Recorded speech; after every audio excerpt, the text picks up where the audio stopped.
সরকারি হাসপাতাল থেকে মুখে করে সদ্যজাত শিশু নিয়ে পালিয়ে গেল কুকুর। গতকাল সোমবার রাতেই হাড় হিম করা এই ঘটনাটি ঘটেছে সোনামুখী গ্রামীণ হাসপাতালে। হাসপাতালে ঢুকেই সদ্যজাত একটি শিশুকে মুখে করে তুলে নিয়ে চলে যায় ওই কুকুর। একেবারেই ভয়াবহ এই ঘটনাটি ঘটেছে সকলের সামনেই। এরপরই হাসপাতালের নিরাপত্তা নিয়ে বড়সড় প্রশ্ন উঠতে শুরু করেছে।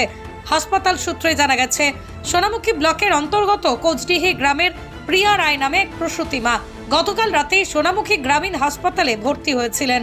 ওই প্রসূতি নাকি ইউরিন টেস্টের প্রয়োজন ছিল, সেই মতোই প্রসূতির এক আত্মীয় তাকে হাসপাতালের বাথরুমে নিয়ে গিয়েছিলেন, কিন্তু সেখানেই নাকি একটি অপরিণত শিশুর জন্ম দেন ওই প্রসূতি। যা দেখে প্রসূতি মায়ের সঙ্গে থাকা আত্মীয়রা তড়িঘড়ি করে হাসপাতালে নার্সদের ডাকতে গিয়েছিলেন। সকলেই যখন আসেন তখন তারা ওই প্রসূতির কাছে অপরিণত শিশুটিকে দেখতে পাননি। কিছুক্ষণ এদিকে সেদিকে তাকানোর পর তারা খেয়াল করেন একটি কুকুর সদ্যজাত সেই শিশুকে মুখে করে তুলে নিয়ে পালাচ্ছে। এমন দৃশ্য দেখেই ততক্ষণে সকলে শিউরে ওঠেন। যদিও সেই কুকুরকে ধরার জন্য অনেক চেষ্টা করা হয়, কিন্তু কুকুরটিকে ধরা যায়নি। শিশুটিকে মুখে করে নিয়ে চলে যায় ওই কুকুর। আজ সকালেও হাসপাতাল চত্বরে একাধিক কুকুরকে ঘুরে বেড়াতে দেখা যায়। এরপরই প্রসূতির আত্মীয়রা কার্যত ক্ষোভে ফেটে পড়েন। হাসপাতালের মধ্যে কিভাবে এত ভয়াবহ ঘটনা ঘটতে পারে সেই প্রশ্ন করেন তারা। কিন্তু আশ্চর্যজনকভাবে এরপরই তড়িঘড়ি করে ওই প্রসূতিকে সোনামুখী থেকে বিষ্ণুপুর জেলা হাসপাতালে রেফার করে দেওয়া হয়। হাসপাতালের নিরাপত্তা নিয়ে প্রশ্ন উঠতেই দায়সারাই কাজ করে বসেন সোনামুখী হাসপাতাল কর্তৃপক্ষ, যে কারণে আরো ক্ষুব্ধ হয়ে ওঠেন প্রসূতির আত্মীয়রা। ঘটনাটা কি ঘটেছে? সোনামুখী নিয়ে আসছিলাম, হসপিটালে নিয়ে যাওয়ার পর ডাক্তার দেখলো, দেখে বাথরুম নেমে নিয়ে যাওয়া হলো। নিয়ে গিয়ে ওইখানে করতে করতে বাচ্চা হয়ে যায়। তারপর ওখানে আয়াকে ডাকা হয়, ওই ডাকার পরেও আসেনি। আমরা যখন ডাকছিলাম তখন আসেনি, আবার জোর করে নিয়ে গেলাম যে বাচ্চা হয়ে গেছে, চলুন একবার। তারপরে এলো, এসে বৌমাটাকে লেবার রুমে নিয়ে যাওয়া, নিয়ে যেয়ে বাচ্চা ওইখানেই ছিল, বাথরুমেতেই ছিল।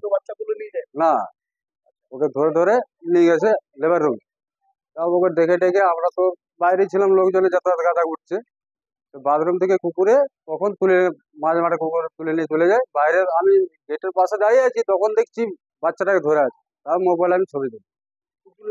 হ্যাঁ, না না, কোনো পরিষেবা নেই, কিছুই নেই, মানে সিকিউরিটি নেই, কিছু নেই।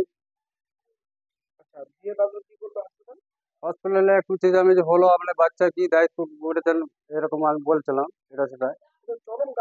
হ্যাঁ, অনেক গাফিলতি, কোনো পরিষেবা নেই।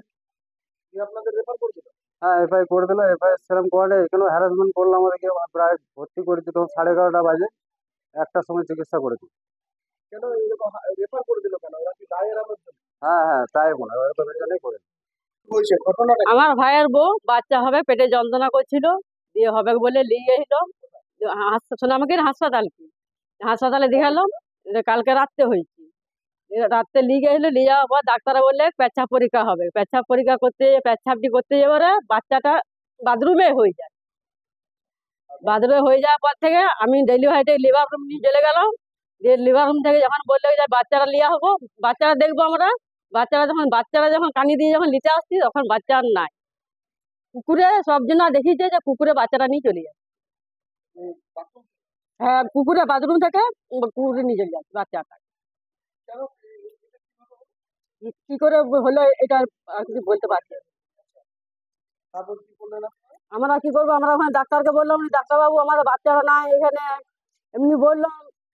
তো ডাক্তারবাবু এমনি কিছু বললাম না। ডাক্তার বলছে কি আমাদের যে বাচ্চারা দেখা যায়, বাচ্চারা দেখাবার আমাদের টাইম পেলাম না, তার জন্য আমাদের বাচ্চারা ডাক্তার কিছু গুরুত্ব নিলেন। কুকুরের রাস্তা দিকে নিয়ে গেছে, ধরে নিয়েছি। হ্যাঁ, সবাই দেখেছে, ফোনে তুলে আছে। হ্যাঁ, ফোনে তুলে আছে। হাসপাতালে ওই যে বিষ্ণুপুর করে দিলে, বলছে তোমরা বিষ্ণুপুর তাড়াতাড়ি ডেলিভারি দিন। প্রসূতির পরিবারের লোকজন এই অভিযোগ করলেও বিষ্ণুপুর ডেপুটি সিএমওএইচ মীনাক্ষী মাইতি কি জানিয়েছেন শুনুন।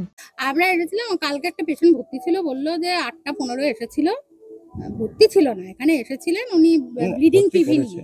হ্যাঁ, ভর্তি করেছিল, পার ভেজানো ব্লিডিং হচ্ছিল। তো তারপর ডাক্তারও দেখেছে, সিস্টারও করেছে। আচ্ছা, যেটা ওনারা বলছেন যে আমার কি যেন কুকুরে বাচ্চা হয়ে গেছে, কিন্তু ওনার 1 মাস আগে এলএমপি, এবং সেটা হচ্ছে সাব সেন্টারে উনি কার্ড করিয়েছিলেন।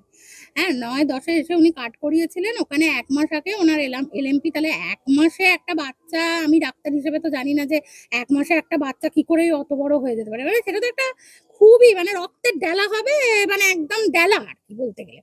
তো সেইটা হওয়ার কথা। তো সেইটাতে উনি বলছেন যে আমার এত বড় বাচ্চা ওখানে হয়ে গেছে, এরকম নাকি বলছেন আপনারা। কিন্তু 1 মাসের প্রেগন্যান্সিতে তো একদম বাচ্চা মানে দেখা যাওয়ারই কথা না। অন্তত আমি ডাক্তার হিসেবে অন্তত আমি তো এটাই জানি। এবার জানি না অন্য কেউ হয়তো ডাক্তার কিছু বললে বলতে পারে, তাহলে অন্যদের নিন ইন্টারভিউ। আরে বাবা ওটা তাহলে যদি বাচ্চাটাই যদি মিথ্যে হয় তাহলে কুকুরটা কি করে আবার সত্যি হবে, তাই না? সেটা পুরোই ফেক, পুরো ছবিটা ফেক। কেন আমার তো বলবো যে এই যে বাচ্চাটাই তো 1 মাসে তো তৈরি হয়, আর যে ছবিটা আপনারা দেখাতে চাইছেন সেটা প্রায় 10 মাসের বাচ্চা। কিন্তু পরিবারের অভিযোগ 5 মাস বয়স। এ যদি পরিবার অভিযোগ করে আমি কি করব? পরিবারের লোকজন তাহলে বলুক যে এখানে এসে। আর না, সবথেকে বেশি কথা যে আমি যখন সকালবেলা ওই পেশেন্টকে জিজ্ঞেস করলাম যে তোমার হাজব্যান্ড কোথায়, তো উনি বললেন যে না আমার হাজব্যান্ড তো বাইরে থাকে। তাই বললাম তাহলে তোমার হাজব্যান্ডের সাথে তো ঝামেলা করছে কেন, ওরকম করছে? তোমরা তো নিজেই জানো তুমি তো তোমার কতটুকু বাচ্চা। বলছে না আমার হাজব্যান্ড তো বাইরে থাকে, আমরা তো আমাদের পরিবারে কে করেছে আমরা তো জানি না কিছু, আমরা তো কিছু করিনি। এখন কে কোথায় ঝামেলা করছে পরিবার বলে আমি কি করে সেটা জানবো? কুকুরের ঘোরাফেরা তো আমি এসে দেখছি না, এবার যদি ঘুরে পরে যখন হবে তখন জানি না কি বলতে হবে, কিন্তু কুকুরের ঘোরাফেরা তো আমি দেখিনি। সেইটা আপনি তাহলে কালকে সিএমও স্যারের সাথে কথা বলবেন, আমি জানি না। পশ্চিমবঙ্গ সরকার অনুমোদিত স্বাস্থ্যসাথী মান্যতাপ্রাপ্ত রোগী পরিষেবার বিশ্বস্ত প্রতিষ্ঠান দামোদর হেলথ কেয়ার। এখানে রয়েছে semi modular OT, OPD, general medicine, gynaecology, gynae surgery, general surgery, orthopaedic surgery, ENT surgery, advance physiotherapy clinic, medicine বিভাগ, অ্যাডভান্স ডায়াগনোসিস সেন্টার সহ নানান পরিষেবা রয়েছে। 24 ঘন্টা লিফট পরিষেবা, এছাড়াও 24 ঘন্টায় থাকছে অ্যাম্বুলেন্স পরিষেবা, সাথে মেডিকেল ইন্স্যুরেন্সের মতো প্রয়োজনীয় সুবিধাও। এছাড়াও রয়েছে ওষুধের দোকান। ঠিকানা মিলমোড়, কতুলপুর, বাঁকুড়া। ফোন নাম্বার 9475240280 অথবা ফোন করুন 9475240290 এবং 9647180100 এই নম্বরে।